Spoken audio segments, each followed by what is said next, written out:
प्रभो नमः शिवाय महारुद्राय धवलेश्वराय वालालिंग महाप्रभो दीपं ज्योति परम ब्रह्मा दीपं ज्योति जनार्दनः दीपहरतु मे पापो पूजा दीप नमस्तुते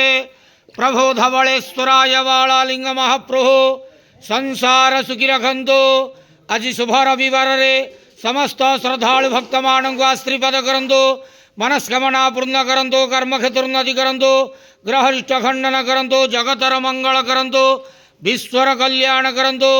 आपणकर नाम विख्यात करंतु सेवकर डाक श्रवण करंतु